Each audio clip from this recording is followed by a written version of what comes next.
What is up, Dynasty Leaguers? Welcome back into another DLF YouTube channel video. It's Tuesday, so it's mock draft day, and I'm going to continue with this new draft idea in which I take an actual roster, an actual league, and actual draft picks from a comment and a viewer down in the comments below and running through that mock draft as if I was actually that person with those draft picks and that team to kind of give a little bit more of actual advice for actual viewers and listeners of this show and this YouTube channel, while also trying to apply it to more general leagues and general rookie picks and stuff to help maybe you guys have similar decisions, similar views and stuff like that you need to make in your rosters and your rookie drafts. So we're going to continue doing that today, and that's probably going to be the plan for every single Tuesday for definitely the rest of May into June as well. And if we get more, I'm going to start doubling and potentially even tripling up on these to make sure that I get all of these out for all the people that have commented their rosters and their draft picks down below,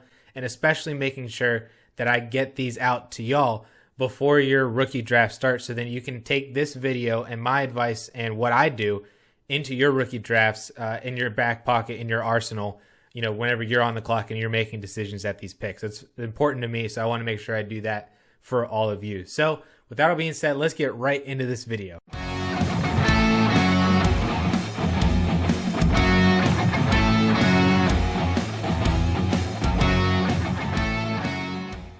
So today's mock draft comes from Mike Dimatteo down in the comments. So thank you, Mike, so much for sharing your league, your roster, and your draft picks with me so we can run through this mock draft for you. Looking at Mike's league, it is a 12-team half PPR league, and tight ends actually get 1 PPR, so an additional half PPR tight end premium for tight ends. This is a Superflex league as well, starting 2 running backs, 3 wide receivers, 2 flex, and a tight end on top of the 1 quarterback and the Superflex. And he's got a pretty decent roster already, some youth here going on. Potentially, you know, I don't know if he rebuilt, Mike, I don't know if he rebuilt or anything, but I really like the direction that your team is heading. And with the number of draft picks, we have 8 draft picks to do today, 4 in the first round, another 2 in the second, and then 2 more after that. So we can definitely add on to this roster with some amazing players from this 2021 rookie class. But at least looking at his roster right now, he has at quarterback only Ryan Tannehill and Sam Darnold. Also has Minshew, Trubisky, and Tyrod Taylor, but his starters are Ryan Tannehill and Sam Darnold. Running back, he's got Cam Akers, Tony Pollard, AJ Dillon, Nyheim Hines, some other guys as well.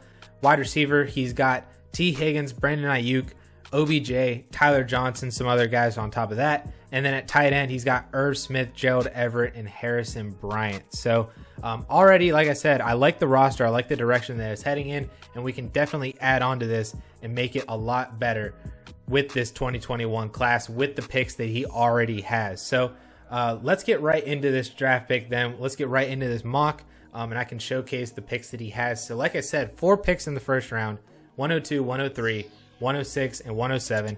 Also has the 203, the 210, the 303, and the 410. So this one is going to be really fun to do. 12-team Superflex mock. So let's get right into this one here. As I imagine, the 101 is probably Trevor Lawrence off the board. Yep. So, you know, we're already acknowledging that Trevor Lawrence is the first pick. So now we have 2 and 3 here. We also have 6 and 7. So there are some decisions that need to be made with these 4 picks because there's a variety of different ways that you can go. First of all, with this 102, you could definitely go quarterback, which I think is probably going to be the best direction to head with at 1.02. Going with my personal QB2 is Trey Lance. You can go with Justin Fields as well if you want, but those would probably be my 2 picks at the 1.02. So that would at least be the direction that I'm going to go, and I'm just going to put this one in here because I'm solidified in that, at least in that position. So then we also have the 103, and then we have 2 picks, and then the 6 and the 7. So there's a couple of different directions that we can go with this. First of all, you could go with doubling up on quarterback. You could definitely go Trey Lance and Justin Fields, or even Zach Wilson if you wanted to really solidify that quarterback position, right? You only have Ryan Tannehill and Sam Darnold. So adding Trey Lance or Justin Fields or both of them would definitely solidify. Now you have 4 starters by, you know, mid 2021 or at least the end of 2021 heading into 2022. You got 4 starting quarterbacks, And that also gives you a little bit of insulation in terms of what happens with Sam Darnold, because, he's in Carolina now, but he hasn't really shown that he could be a good fantasy quarterback, not really like a high end or mid QB2. That would totally be fine if that was what Darnold actually is going to give you. But I don't know if that's the case. And I think that there's definitely a really good possibility that he just kind of flames out in Carolina. He only gets one shot this year, doesn't really do all that well.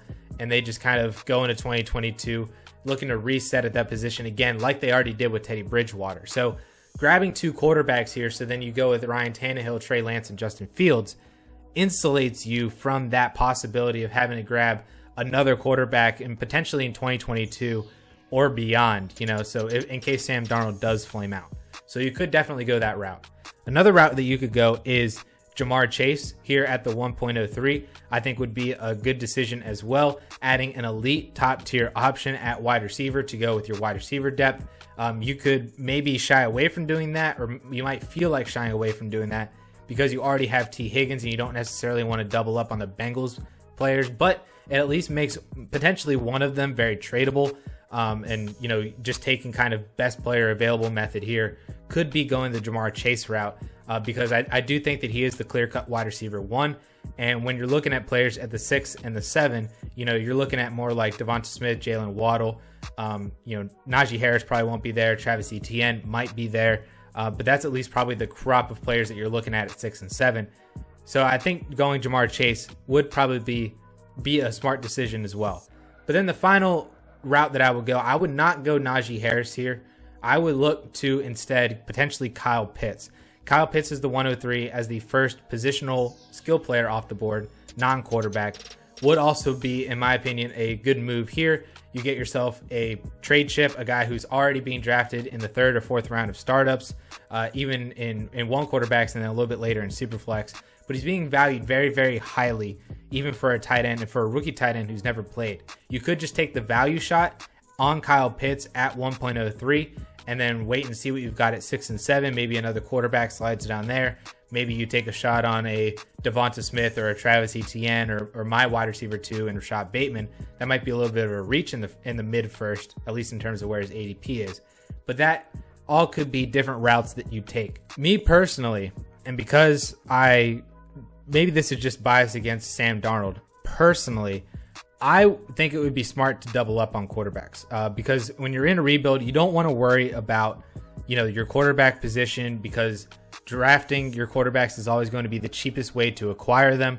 Trading for them down the road is going to get really, really messy. You're going to have to give up a lot more, or, you're not giving up a whole lot, but you're not getting a good quarterback back like a Drew Lock, or, you already have Sam Darnold, but like another player kind of in that mix that is kind of up in the air in terms of longevity.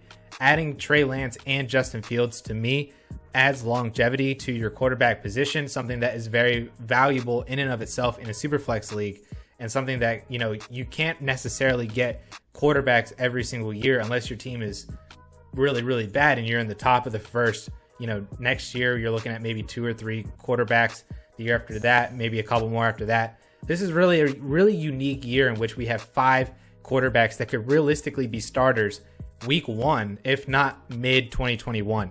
So I really, really like just taking the opportunity to grab quarterbacks, solidify your quarterback position in this draft class, and then looking to 2022, 2023, even in trades and stuff like that, to acquire your other skill position players if you need to do that. So here I'm just going to double up on quarterbacks. I'm going to go Trey Lance. I'm going to go Justin Fields. So Kyle Pitts went at the 4 and Jamar Chase went at 5. Remember the other 2 players that I was considering taking at the 1.03, so that definitely makes sense. So at the 106 and the 107, we have some more decisions to make here. Zach Wilson is still on the board, but I'm not really looking to take a quarterback here. You could just as a trade chip, but what are you realistically going to get for Zach Wilson if he's already fallen down to the 4 and the 5? And other owners and managers in your league might be like, well, you have 5 now. Like, I'm not going to pay super much for him because you don't need him. There's that kind of trade logic that goes on with it. So we have basically our pick of all the running backs here. Basically our pick of all the wide receivers minus Jamar Chase. And we have 2 picks here, 106 and the 107. Then we also have that pick of the 203 coming up here very, very soon. So you can definitely go one of each. You can go double up on wide receivers if you want to solidify the wide receiver group. Just to remind everybody, Cam Akers is really his only starting running back. Wide receiver, he has T. Higgins, Brandon Ayuk, and OBJ. So he's pretty solid there, especially if I think that he could kind of move toward competing as well. So here, what I'm actually thinking that we could do, I think Najee Harris would be a really good pick here if this is actually how the draft board falls. If not, I'm looking at drafting Jamar Chase and Kyle Pitts at 106 if Najee Harris is actually taken instead. But here, because Najee fell, I'm going to take Najee Harris. And then at the 1.07, you could double up on running backs and have potentially now 3 starting running backs in Travis Etienne and Najee Harris and Cam Akers, because you have those additional 2 flex spots as well on top of the 2 running backs. You could go wide receiver here. If you're going to go wide receiver, I personally would go Rashad Bateman because I'm still a Rashad Bateman guy. But I really feel like this could be a really good opportunity to take Travis Etienne here at the running back position. And the reason why I think about this is because I'm looking at the draft board. Zach Wilson is still there. Mac Jones is still there. Javonte Williams is still there. So you can already pencil those 3 players in as being taken between your pick right here at the 107 and 2.03. I would imagine all 3 of them are gone. So there's 3 right there. So then you only have 4 other picks that you need to worry about being taken. And those 4 other players could be Devonta Smith, Jalen Waddle, Rashad Bateman, and maybe one or both of the Moores as well, potentially. What I would be hoping here is that you get one of those, 5 wide receivers here in Devonta Smith, Rashad Bateman, Jalen Waddle, and the 2 Moores, coming back to you at 2.03, which makes me want to take Travis Etienne because of the positional scarcity and just go with it here and ride out the rest of the draft board. So, like I mentioned already, Zach Wilson, Devontae Williams, Mac Jones were the next 3 players. Devonta Smith then and Terrace Marshall rounded out the first round. Then it went Rashad Bateman and Elijah Moore. So here now, I probably would imagine that Jalen Waddle is not going to be available for you. If you just slot Jalen Waddle in for Terrace Marshall, that's probably more realistic. And what would happen for you, I don't know. Maybe there's a huge Terrace Marshall fan. So I would imagine that Jalen Waddle is not on the board right now. If he is on the board, and this is your decision, I'm taking Jalen Waddle. I'll take the shot on him. Just to make it a little bit more realistic for you, though, I would take Rondale Moore here. And this is really how I would attack this draft board, and just, doubling up on the quarterbacks, trying to see if you can either double up on running backs, or if one of Jamar Chase and Kyle Pitts falls to you at 106, just grab one of those 2 and be done with it. And then see where the draft board goes in terms of where you're at with wide receivers at the 2.03, because one of those guys is going to fall to you. Otherwise, you're going to get some insane value on Javonte Williams, on Mac Jones, maybe, Zach Wilson as well. I doubt it, but you're going to get insane value on one of these top, 15 or 16 players in a Superflex. So just, you're in a really good spot there, and I really, really like that. And on top of already having 4 other players that you can kind of, steer the direction of the first round in, at least to get to your 6 and your 7. So looking now, we're at the 210. We got 2 picks left after this one. This is where things get dicey. This is where you start throwing, dart throws and you start getting shots in the dark. This one at the 210, you've got, at running back, you've got Chuba Hubbard, and then Javian Hawkins and Kylan Hill or Ramondre Steen. I'm not really looking at the running back position, and you've already doubled up on them. So we're good to go there. This is probably where I would, again, look at the wide receiver position. You could take a shot on Kadarius Toney, first round draft capital at the 210 is very, very solid. That's pretty good. Dimey Brown, it could be interesting. None of these other guys really pique my interest. So, Kadarius Toney, just taking the shot on him could be really, really good. I would not be opposed to Pat Freiermuth as well as the clear-cut tight end 2 in this class. I know, at least initially, he's probably not going to do a whole lot for you in year 1 in 2021, playing as the tight end 2 in the depth chart for the Steelers behind Eric Ebron.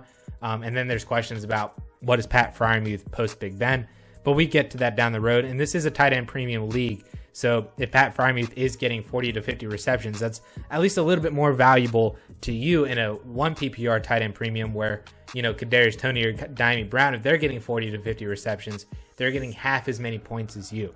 So you could be looking for the Pat Freiermuth side on that. Personally, I'm just going to take the shot on Kadarius Toney. I don't really like Kadarius Toney. I don't really want him. But just the first round draft capital is there. taking the shot on him. I don't really like any of the other guys because you're looking at everybody else who either has, late day 2 draft capital or, round 2 draft capital like Dwayne Eskridge or Anthony Schwartz and stuff like that. But I don't think they really deserve to be there. So I don't want to take the shots on them. Then you're looking at day 3 guys, day 3 running backs, quarterbacks that may or may not actually get a shot at starting at some point, like Kyle Trask, Kellen Mond, Davis Mills. I'm just going to take the shot on the first round wide receiver and just be done with that there. So 3.03, we got one more pick left. I'll just run through these last two really quickly. Pat Freiermuth is still there, so I'm going to take Pat Freiermuth, a guy that I was considering at the 210, so he slid back at the 303, and I like that a lot. Again, second round tight end. It's pretty solid, especially in terms of draft capital, is better than basically everybody else on the board at this point. So you can just go with that. And then letting the rest of the draft board fall, where it may. 410, we're up again. My boy Elijah Mitchell unfortunately went. Here is, probably whoever you want to just take a shot on. Personally, I'd take the shot on Tutu Atwell, maybe Khalil Herbert as well as the primary backup to David Montgomery.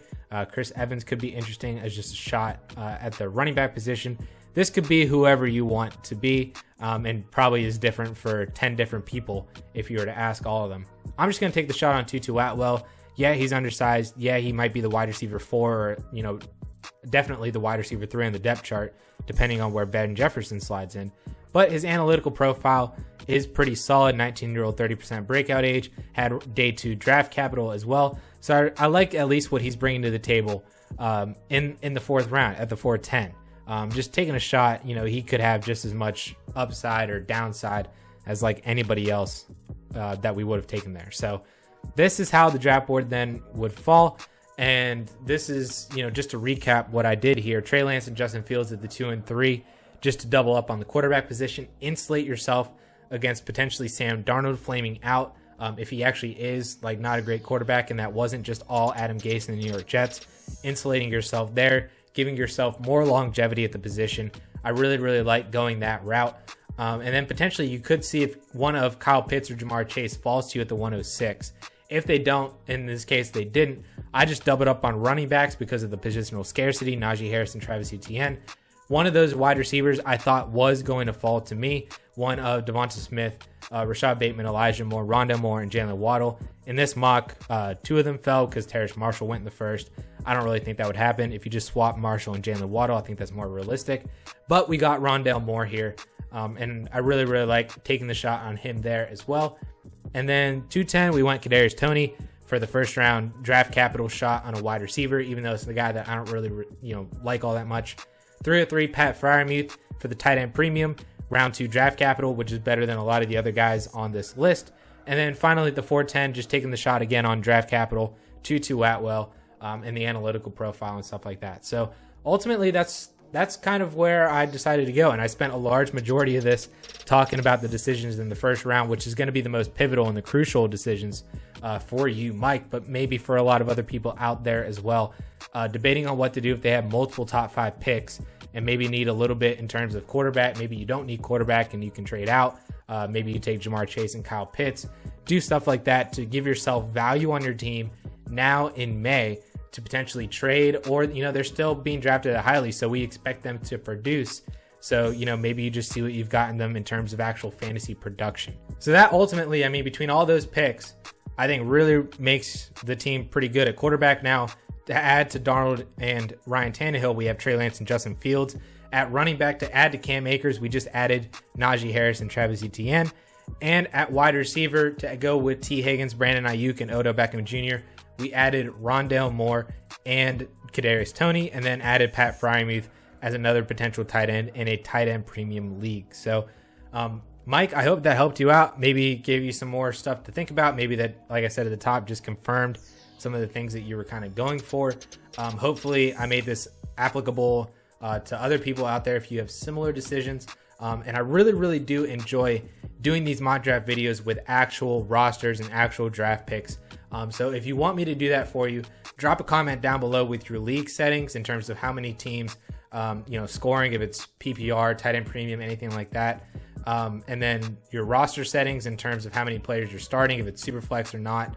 If you have shallow starter positions, deep shallow positions, stuff like that. And then obviously your picks. So then I can input the picks here and actually draft from your slot. So this has been really, really fun for me. And I'll continue to do these down the line as we go and as we get more of them, potentially, like I said, doubling and tripling up on these. So thank you all so much for tuning in. Thank you for all the comments and the video ideas and for more rosters and stuff to do, because this is really fun to interact with y'all.